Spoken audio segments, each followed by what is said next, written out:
Wilayah Sumatera bagian utara dilanda bencana banjir dan longsor. Hingga sepekan pasca bencana, masih ada wilayah atau daerah yang terisolasi sehingga warganya belum menerima bantuan dari pemerintah. Sejumlah kepala daerah menyatakan tidak sanggup menangani dampak banjir dan longsor yang melanda wilayah Sumatera ini. Beberapa kepala daerah meminta agar bencana banjir dan longsor di Sumatera Utara, Sumatera Barat, dan Aceh ditetapkan sebagai bencana nasional. Kalau di Kabupaten Nagan Raya Aceh, itu kita ada 5 orang yang sekarang masih hilang. 5 orang yang masih hilang. Dan ada 4 kecamatan yang terdampak. Yang paling parah 1 kecamatan lagi itu masih terisolir sekarang. Kecamatan Betung, Atu, Banggalang ya. Sudah 3 hari yang lalu menandatangani surat tidak sanggup dari segi anggaran menangani banjir ini, Bu. Saya sudah teken, sudah tanda tangani. Jadi oleh karenanya mungkin sama juga dengan daerah-daerah lain di Aceh, dengan kondisi kami yang sangat terbatas, maka kami mohon uluran tangan dari pemerintah pusat maupun dari pemerintah Provinsi Aceh untuk segera membantu penanganan banjir ini, Bu, termasuk pasca banjir nantinya. Kalau menurut kami bermohon kepada Bapak Presiden supaya bencana besar ini dapat ditetapkan sebagai status bencana nasional. Itu memang benar barangkali apa yang disampaikan oleh Bapak dari BNPB, tapi khusus untuk Kabupaten Nagan Raya sampai saat ini itu belum ada bantuan dari pemerintah pusat yang kami terima, Pak. Jadi oleh karenanya saya kira dengan penetapan status bencana nasional ini, maka penanganan akan lebih cepat. Dan kami memang sudah kewalahan sekali dengan kemampuan daerah, sebagaimana tadi kita sudah menandatangani ketidakmampuan daerah. Untuk pemulihan tentu nanti akan kita lihat nanti ada perumahan ya, nanti ada perumahan, kemudian ada infrastruktur, kemudian juga ada areal pertanian, ya tentu ini butuh waktu yang cukup panjang. Nanti belum ini akan menjadi pembicaraan kita nanti, termasuk juga nanti dukungan anggaran, karena dengan efisiensi ya yang terjadi 2026 ya, nah tentu ini akan ada hambatan-hambatan tentunya. Itu bagaimana mendorong bencana ini bencana nasional. Bencana banjir dan longsor di Sumatera menimbulkan korban jiwa dan kerusakan yang besar. Kepala BNPB, Letjen Suharyanto, sempat mengaku tidak menyangka saat melihat besarnya kerusakan akibat bencana ini. Tapsel ini saya surprise begitu ya, saya tidak mengira sebesar ini. Mohon maaf Pak Bupati, baru kali ini. Bukan berarti kami tidak peduli begitu. Ya mungkin karena Pak Agus, Pak Yana Mora ini nggak mau terlalu membebani pikiran, jadi masih semangat terus begitu beliau. Artinya logistik dan segala macamnya masih tercover. Sementara itu, Menteri Dalam Negeri Tito Karnavian menegaskan pemerintah pusat akan memberikan bantuan untuk menangani dampak bencana banjir dan longsor di wilayah Sumatera. Tito menilai wajar jika kepala daerah merasa tidak mampu menangani dampak banjir dan longsor di daerah mereka. Pemerintah pusat mau dia mengatakan mampu, mau dia katakan nyerah, nggak mampu, pasti tetap akan bekerja, membantu. Dan itu sudah sejak hari pertama. Sejak hari pertama kita menilai sendiri juga. Mana-mana yang mampu, mana yang tidak. Yang kita anggap mampu pun kita bantu. Apalagi yang mengatakan sudah nggak mampu. Dan memang kita melihat wajar dia mengatakan nggak mampu. Karena daerah yang tersulit, dia dari mana mau dapat makanan, logistik, kalau bukan minta bantuan kepada pemerintah yang di atasnya. Terus bagaimana dia mau memobilisasi alat berat? Gak mungkin, di luar kemampuan dia. Dan itu dikerjakan oleh pemerintah pusat. Hingga saat ini masih ada beberapa daerah atau kota yang masih terisolasi. Distribusi bantuan untuk korban bencana hanya bisa dilakukan melalui jalur udara. Tim Liputan, Kompas TV.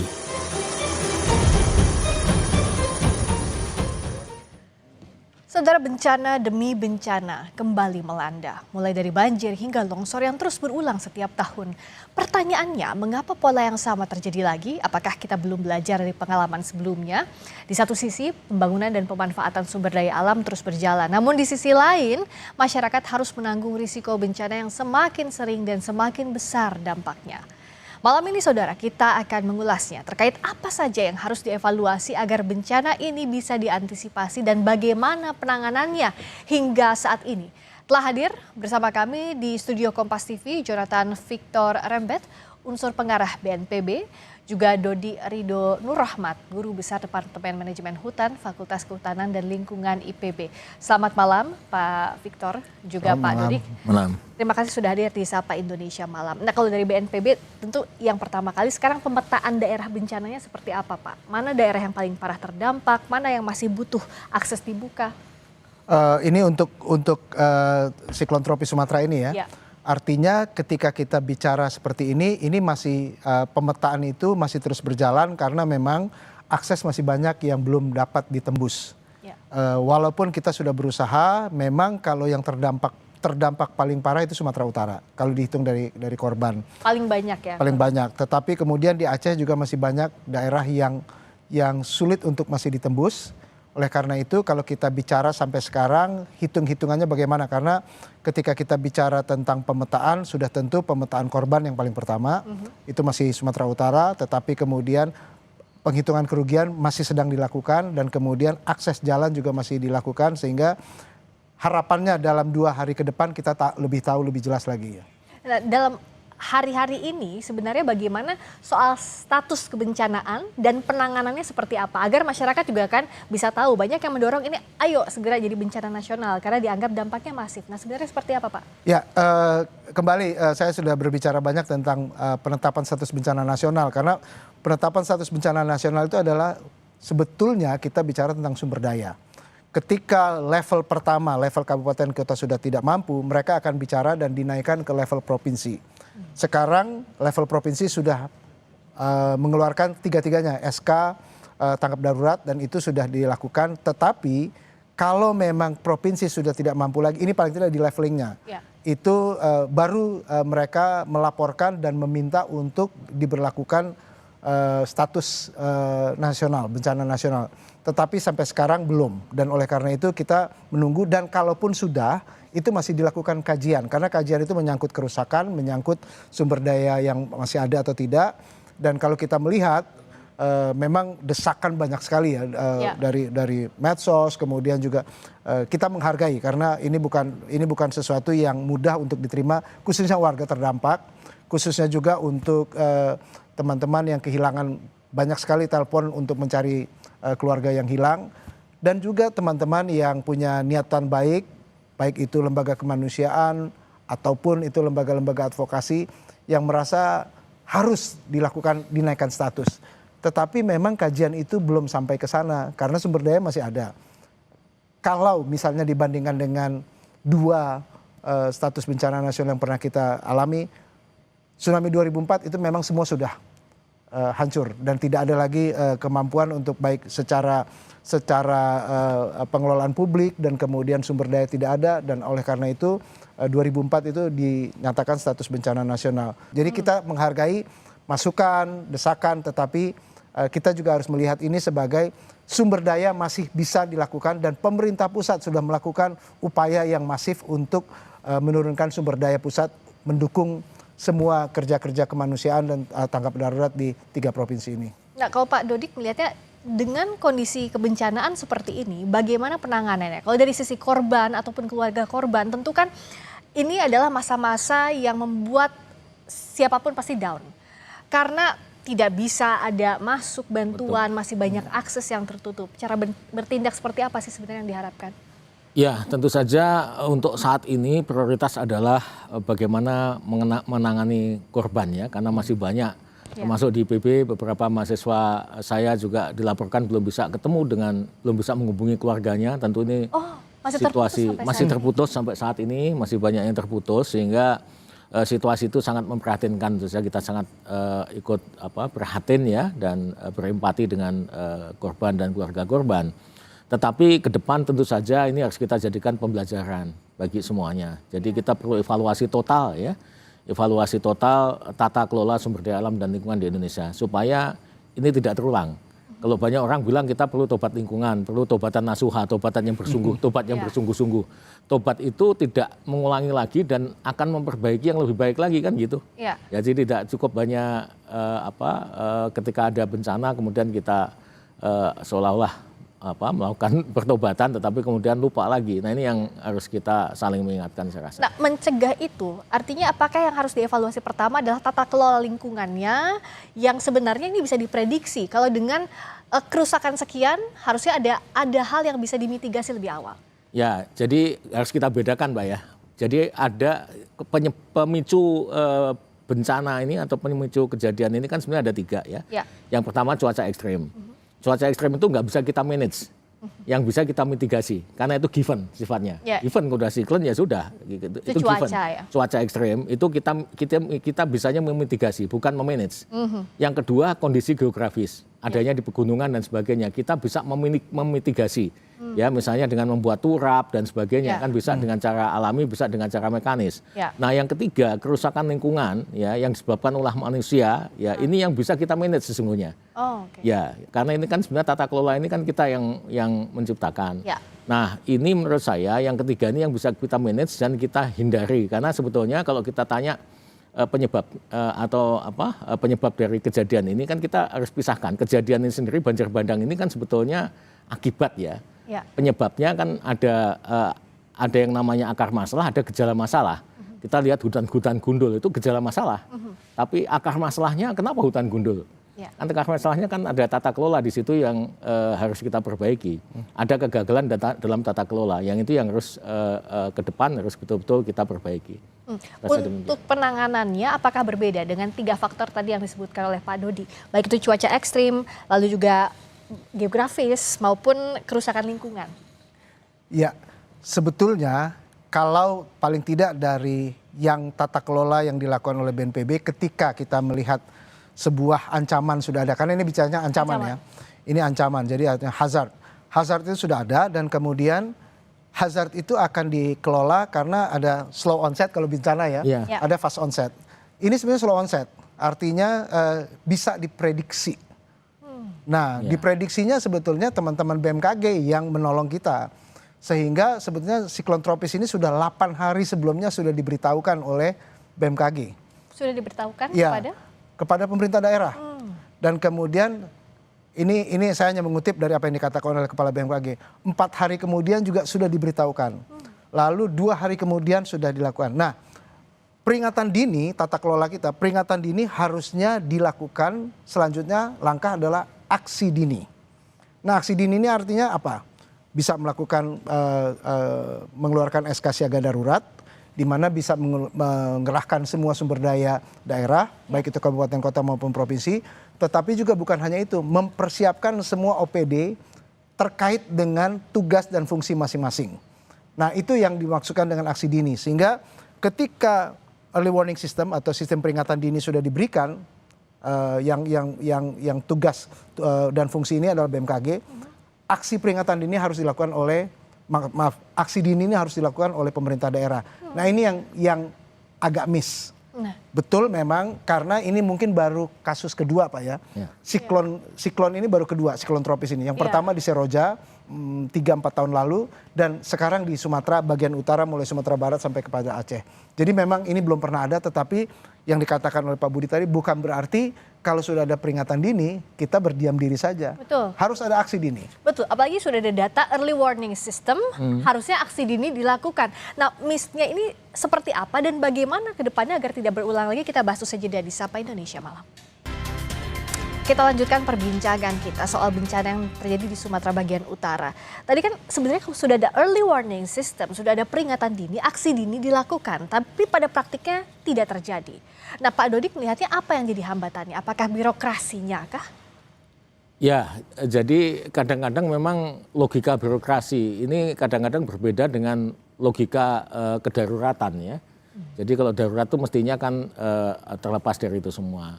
Nah termasuk juga sebetulnya dalam penyiapan tata kelola kebijakannya, kan begitu. Jadi saya katakan selalu kadang-kadang dalam pengambilan kebijakan itu orang selalu terpaku pada data dan informasi resmi. Karena memang itulah yang kemudian dipakai. Padahal yang data dan informasi resmi itu belum tentu data dan informasi benar. Gitu. Jadi kalau data dan informasi benar, misalnya peta aja, peta kebencanaan, peta yang benar itu peta dari Citra Lensa terbaru gitu ya. Tapi peta resmi itu bisa jadi kalau saya di kehutanan gitu ya, peta kawasan hutan atau peta hutan itu bisa jadi peta yang ditandatangani basah oleh 5 instansi berdasarkan tata guna hutan kesepakatan, yang itu bisa jadi peta dasarnya sudah zaman Belanda, Pak.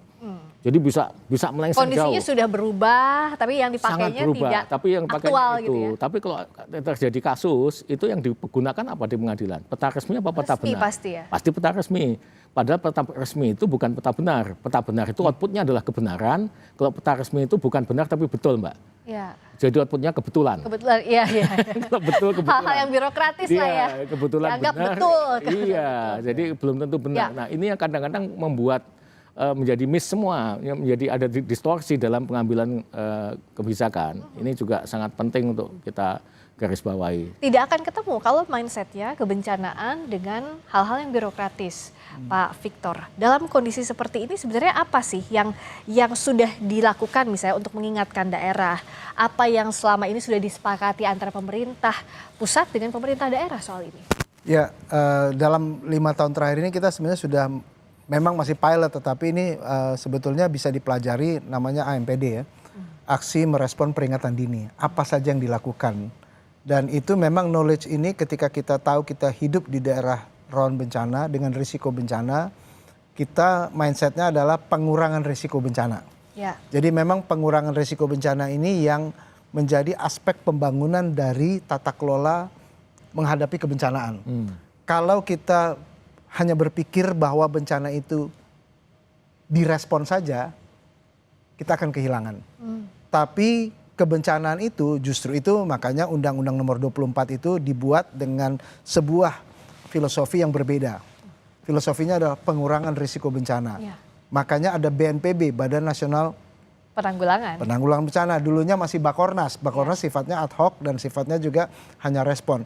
Nah, hal seperti inilah yang harusnya kita bersama-sama belajar, turun ke bawah, ada BPBD provinsi, ada BPBD kabupaten kota, di mana tugas dan fungsi BPBD kabupaten kota yang dalam undang-undang itu sebetulnya kepalanya itu adalah eselon 1, dalam hal ini Sekda. Sekarang namanya kepala BPBD itu adalah Kalak, kepala pelaksana. Artinya Sekda mampu melakukan orkestrasi, koordinasi dan kemudian segala yang diperlukan oleh daerah untuk melihat kebencanaan. Kebencanaan bukan hanya BPBD. Kebencanaan itu adalah dinas-dinas terkait. Artinya tidak bisa hanya BPBD yang melakukan kebencanaan. Betul, undang-undang mengatakan dalam tanggap darurat itu komando oleh BPBD. Dalam keadaan damai dalam tanda kutip itu koordinasi. Tetapi tugas-tugas pengelolaan kebencanaan, misalnya banjir itu kita tahu kita punya dinas PU. ya. Katakan dengan lembaga vertikalnya dengan Balai Besar Wilayah Sungai. Lalu kemudian dengan isu-isu tadi Pak Dodi mungkin kehutanan, ada dinas kehutanan yang akan bertanggung jawab. Lalu sudah tentu kita juga berbicara tentang berbagai macam tanggung jawab OPD dalam hal ini untuk bisa melihat kebencanaan itu bukan hanya dengan satu peluru saja, yaitu hanya BPBD. BPBD melakukan koordinasi, BPBD melakukan komando, dan nanti ketika eskalasi ke atas BNPB, tetapi di tingkat pusat BNPB pun, mungkin saya perlu jelaskan, kami mewakili unsur pengarah profesional, tetapi ada unsur pengarah yang mewakili kementerian lembaga, karena di sini letaknya koordinasi ketika kita melihat bencana bukan hanya tanggung jawab BNPB, tetapi Badan Nasional Penanggulangan Bencana mengkoordinasi dengan semua kementerian lembaga, BMKG memberikan early warning system, kemudian juga Kementerian Kesehatan untuk pusat krisis. Negeri bencana ini didesain untuk bekerja bareng. Iya. Kita harus bekerja bersama dan juga database, based on data. Jadi ada data ditindaklanjuti dengan baik apa yang harus dilakukan. Nah sejauh ini kan kalau misalnya kita punya data soal kehutanan atau lingkungan yang baik, harusnya potensi bencana seperti ini bisa diantisipasi lebih awal, bisa dibaca lebih awal dong Pak Dodi. Ya, memang seharusnya seperti itu ya. Harusnya kita punya data yang sama, tapi kita semua sama-sama tahu ya. bicara data itu kan masing-masing instansi punya data sendiri ya. Kadang-kadang juga tidak mudah juga untuk mengatasi karena egoisme sektoral itu sangat kuat, suka tidak suka, egoisme kedaerahan juga sangat kuat. Nah ini juga mungkin karena target-target nasional itu ada indikator kerja utama itu dibebankan pada sektor atau pada daerah. Mestinya kan semuanya untuk mendukung pembangunan nasional, mendukung kemaslahatan ya untuk masyarakat luas, itu kan yang harusnya kita gunakan. Nah oleh karena itu kalau saya mengusulkan, terlepas dari ini kan kondisi darurat, oke kita tangani secara kedaruratan, tetapi pada saat kondisi normal kan kita tidak boleh mengulang lagi, sehingga semuanya harus kita tata ulang, ya kita evaluasi ulang, mulai dari kenapa terjadi kegagalan kebijakan, ya kenapa kebijakan bisa tidak berjalan sebagaimana semestinya. Nah ini bisa kita lihat dari yang pertama itu dari substansi kebijakannya sendiri. Jadi kegagalan kebijakan bisa disebabkan 3 hal. Yang pertama bad policy, kebijakannya itu sendiri salah atau jelek. Yang kedua bad execution, mungkin kebijakannya substansinya baik, tetapi pelaksanaannya yang jelek. Yang ketiga bad luck ya, nasib kebijakannya jelek. Nah kita nggak bicara masalah nasib lah. Tapi yang pertama dan yang kedua tadi yang sangat penting. Karena substansi kebijakan ini harus diperbaiki dulu. Kalau ada yang keliru harus sama-sama kita betulkan, kita benarkan gitu. Supaya nantinya ketika dilaksanakan itu bisa berjalan dengan baik. Karena substansi kebijakan yang salah dilaksanakan dengan baik dan konsisten, hasilnya akan konsisten salah. Iya. Nah ini kan menjadi persoalan. Makanya gitu. sejak awal harus betul dulu itu. Harus dibetulin dulu, harus dibenarkan dulu. Nah kemudian ketika itu sudah benar, baru eksekusinya harus baik. Misalnya ada AMDAL, ya dilaksanakan kan gitu. Ada kajian lingkungan hidup strategis, ada RT/RW, ya. Kalau itu sudah RT/RW sudah benar, tapi kalau dilanggar kan artinya bad execution itu. Ya, oke. Ya, itu saya rasa. Soal penanganan ini saya juga sudah terhubung saat ini dengan Sugiyat Santoso, Wakil Ketua Komisi 13 DPR RI. Selamat malam, Pak Sugiyat. Pak Sugiyat, selamat malam dengan Friska di sini di Kompas TV. Baik, selamat malam, Mbak. Terima kasih sudah bergabung, Pak Sugiyat juga. Ini kan dapil Anda ya, Sumatera Utara 3. Dengan penanganan seperti ini bisa dijelaskan saat ini kondisinya seperti apa, Pak?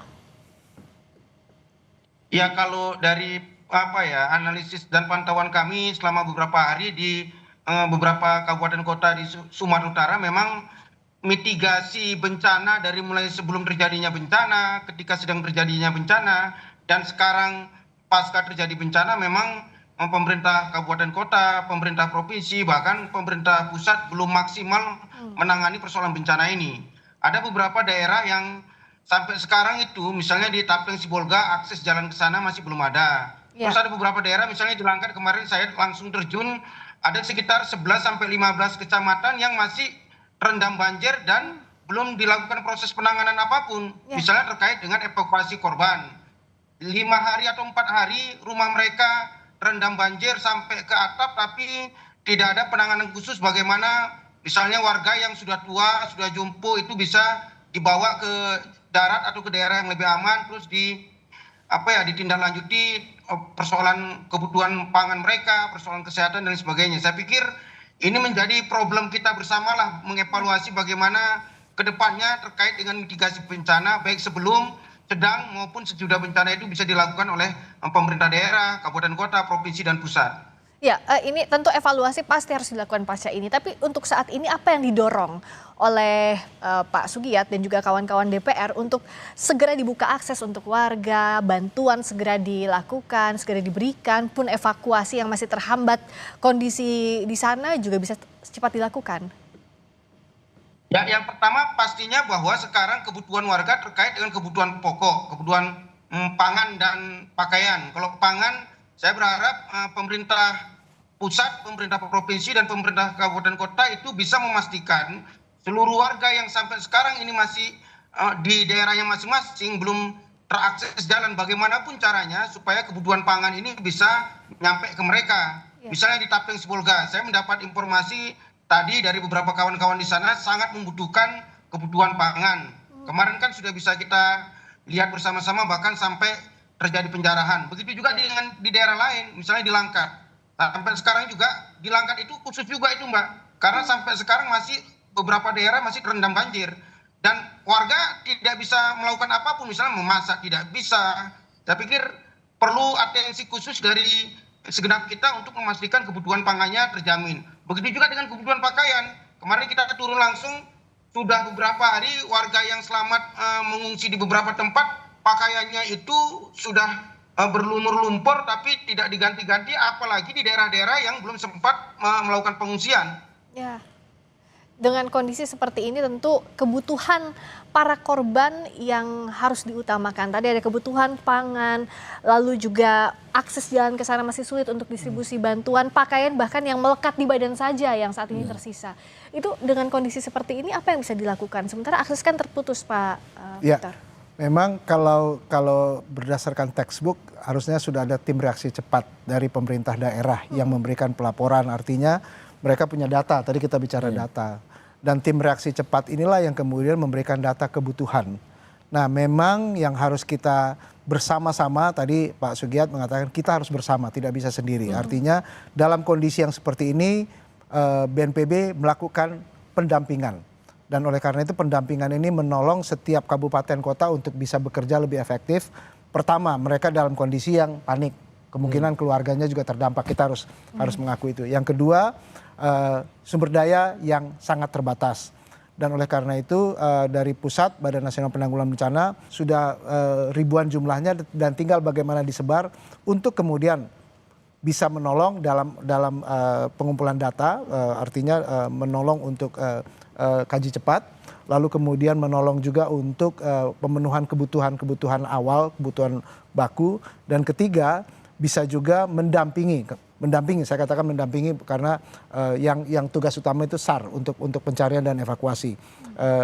LSM atau apapun yang punya tim yang untuk melakukan pencarian itu hanya pendampingan karena yang sebagai tugas pokok dan fungsinya adalah Basarnas, dan Basarnas akan melakukan evakuasi dan juga upaya-upaya yang masih mencari korban yang hilang. Pak Sugiat, kalau dengan kondisi seperti ini kan tadi ada laporan juga, tadi dari BNPB sudah menjelaskan bagaimana yang seharusnya dilakukan, koordinasi dengan tim reaksi cepat pemerintah daerah. Kalau dari DPR apalagi di Dapil Bapak, saat ini kondisinya siapa yang bisa dikontak secara langsung yang bisa membantu setidaknya proses komunikasi ini berjalan lancar? Karena kan sekarang kondisinya juga sulit sekali dihubungi. Berikutnya agar pembukaan jalan akses bantuan antara pemerintah daerah dan pusat juga berlangsung dengan baik, Pak. Tapi dijawabnya usai jeda, sesaat lagi di Sapa Indonesia Malam.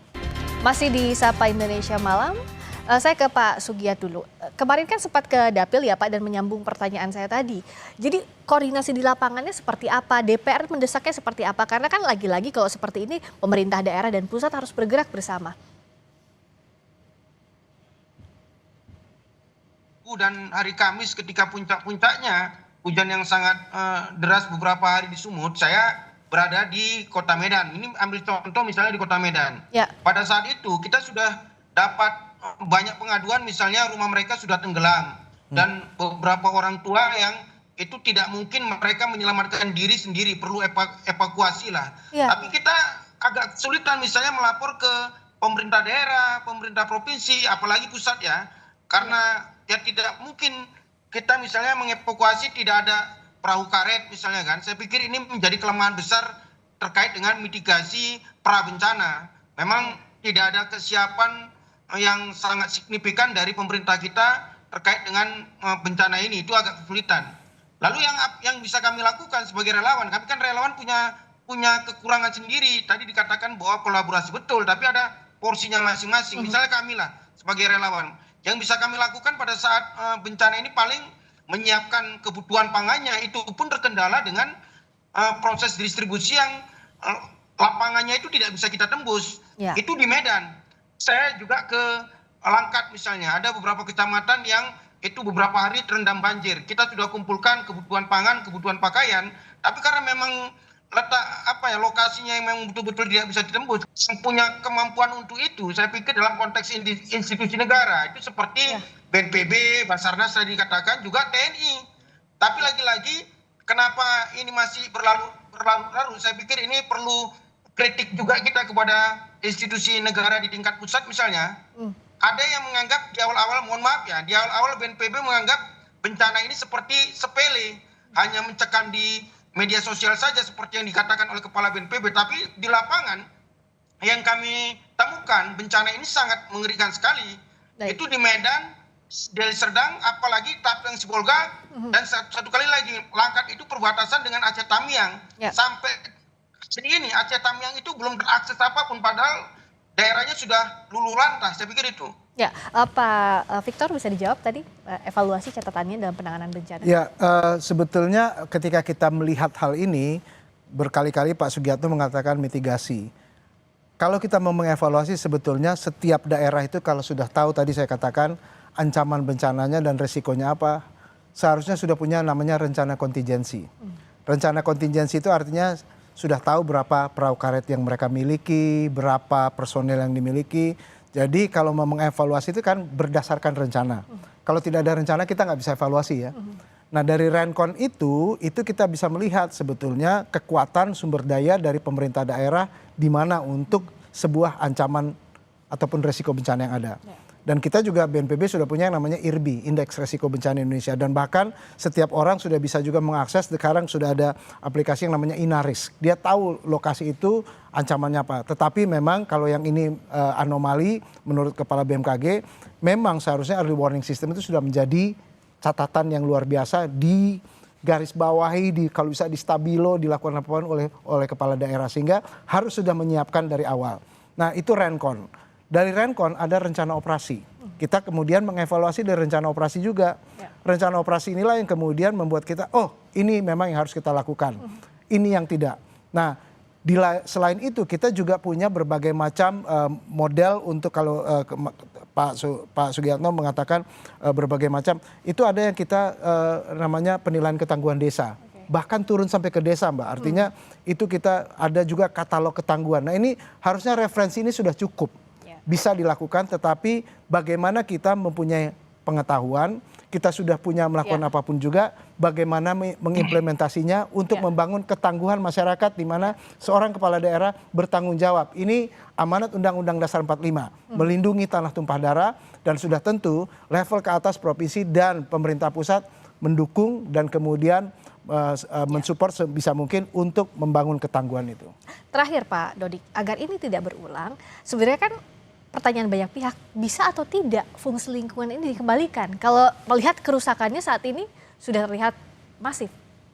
Ya, jadi itu tergantung dari kondisi lingkungannya sendiri. Jadi lingkungan itu punya namanya tolerance ya, ada namanya limits. Kalau dia sudah melewati batas irreversible tentu saja sangat sulit untuk dikembalikan. Tetapi begini intinya sebetulnya, dalam tata kelola lingkungan ini yang harus kita perbaiki khususnya di Indonesia itu kita jangan berlandaskan pada asumsi-asumsi umum. Jadi seringkali kita membuat peraturan tentang lingkungan itu dasarnya itu umum. Kayak misalnya nggak boleh nebang pohon 50-100 meter di bantaran sungai, kiri kanan sungai. Itu kan aturan umum.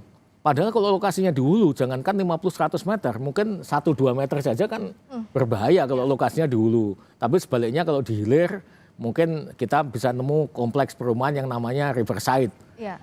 Riverside itu kan bibir kali. Gitu ya. Nah ini sama dengan di Venice, di Amsterdam atau mungkin di Jakarta, itu yang paling penting drainase. Nah yang kedua terkait dengan sanksi hukum sebetulnya supaya tidak terulang lagi ya, itu menurut saya ini sedikit masukan. Kalau menurut saya sebetulnya sanksi hukum lingkungan yang efektif itu bukan dari besarnya nilai denda yang ratusan triliun ya, yang banyak diantaranya tidak bisa dieksekusi. Tapi kalaupun bisa dieksekusi, kalau itu bentuknya adalah PNBP, dia tidak digunakan atau sulit digunakan untuk pemulihan lingkungan. Padahal itu harusnya dilakukan untuk pemulihan lingkungan. Nah, sehingga kita kembalikan lagi ke undang-undang bahwa sebetulnya sanksi lingkungan yang utama itu adalah tindakan tertentu namanya. Tindakan tertentu berupa pemulihan lingkungan. Jadi kalau ada denda dan sebagainya, alokasikan ke sana, sedangkan yang lain-lain sifatnya pidana, mungkin bisa kurungan dan sebagainya. Saya rasa itu yang harus kita dahulukan ya, pemulihan lingkungan. Pemulihan lingkungan dilakukan. Sekarang kita sepakat bahwa yang harus ditangani terlebih dahulu adalah korban manusianya. Betul. Tapi evaluasi setelah ini harus wajib dilakukan agar tidak berulang lagi. Terima kasih Pak Victor, terima kasih Pak Dodik, terima kasih juga Pak Sugit sudah hadir di Sapa Indonesia Malam.